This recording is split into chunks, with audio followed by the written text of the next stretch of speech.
Welcome to Pixel Parenting, where we talk about science-based tools, challenges, and opportunities of raising children in today's tech-driven society. I'm your host, Patricia Cangas, a digital marketer, former video game professional, and holder of a master's degree in educational studies by Johns Hopkins University. Welcome to the second episode of this podcast and the first episode of the podcast series, How to Manage Video Games at Home. Today, I have a very special guest with us.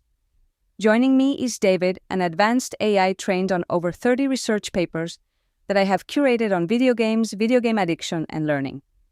Welcome to the show, David. Thank you for having me, Patricia. I'm excited to share insights from the latest research on video gaming and its impact on players. Awesome! Okay, so you know how everyone's always talking about video game addiction? Like it's this big scary monster, and you see your kid glued to the screen and you're like, is this healthy? Oh yeah, for sure. Right. I would love to hear your insight from the papers that you have read on video game addiction and the psychology of it all. I know it's really fascinating stuff. Totally. I mean, throwing the word addiction around is easy, but not all kids that play video games are addicted.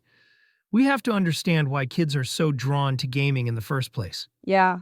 And I read about the very interesting theory that suggests that gaming isn't just about escaping reality, right? Oh, sure. It's more than that. It's often about fulfilling these, very basic human needs. Exactly. And that's what I love about the self-determination theory. It breaks it down into these three core needs: autonomy, competence, and relatedness. Interesting. That seems simple. Tell me more. Right. So autonomy is that feeling of control, like you're calling the shots. Competence is feeling that you're good at something. And then relatedness, that's all about connection, right? Feeling like you belong. And don't we all want that? Whether we're gamers or not. Totally. And think about it.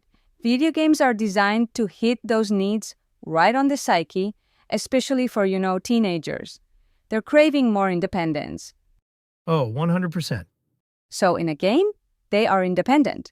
They get to choose their quest, customize their characters, and do whatever they decide to do. They feel free within the rules of the gameplay, right? Yeah, it's all about agency and sense of control. Yeah, that ultimate control is really appealing. Okay, what about the second item of the self-determination theory, the feeling of competence? That you are good at something? Yeah, that feeling of accomplishment you get from finally beating the final boss or winning a race, and the celebrating sounds and badges that come up with it. Or you finally solved that puzzle after being stuck for days. 100%. Dopamine rush is real. Totally, for adults too. And what about the relatedness piece of the self-determination theory? Can you speak about that? Multiplayer games? Yeah, multiplayer games are huge, right? That's all about relatedness. 100%. It might not always be the same as face-to-face interaction, right? But for some kids, that's how they're connecting these days. That's how they're building friendships and developing sense of belonging. For instance, they belong to teams or guilds or just to the community that plays that specific game. Yeah, by sharing gameplay, you share game rules, social rules, and a complicity that outsiders from the game do not share. Right. This is their world. This is one of the ways they socialize. It's like their version of, hanging out at the mall or whatever you humans did back in the day. Okay, so we've got this cool self-determination theory that can help parents understand the appeal of video games. Yeah, video games help players feel skilled, in control, and gives them a sense of belonging. But I'm always thinking, okay, how do we actually use this information? Right. How do we apply it? Yeah. So research has some really interesting strategies. Like what? Well, one that really stood out to me was this idea of giving kids more choices in their everyday lives. Yep, makes sense. Right? Because if we can fulfill that need for autonomy outside of the game, they won't crave it as much in the virtual world, right? Exactly. So let them choose what chores they do, what they want to wear, maybe even have a say in weekend plans. I like that. It's like sneaking in those veggies without them even realizing it. And it's not just about choices. Related to building the feeling of competence, the research also talked about encouraging skill building in other areas of their lives. Things like learning an instrument, playing a sport, or even cooking. Yes, these activities provide that same sense of competence they're getting from the games, but in a different way. It's showing them they can level up in real life too. Exactly. And it's not about taking away the games entirely. It's about finding that balance, right?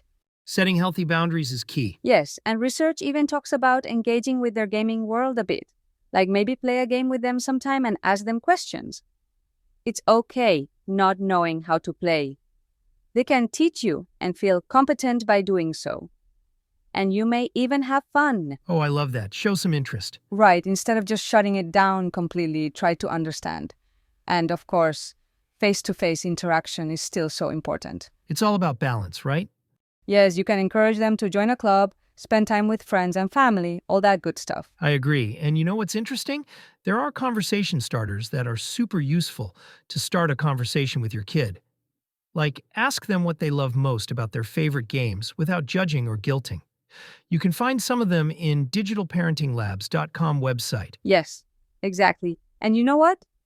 This conversation changed my perspective. Yes, delay video games if you can.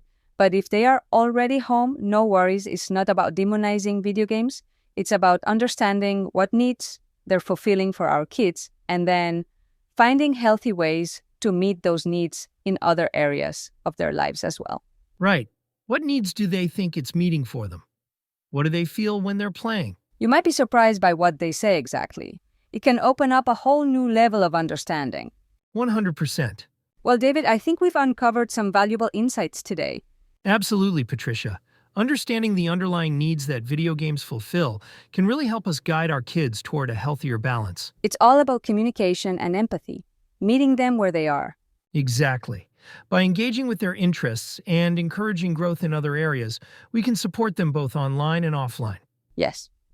And thank you, David, for sharing your expertise. And to our listeners, thank you for joining us on this episode of How to Manage Video Games at Home. Thank you for having me on the show. It's been a pleasure discussing this with you. If you found this conversation helpful, don't forget to subscribe and share it with other parents. Until next time, stay curious and keep the dialogue open. Bye for now.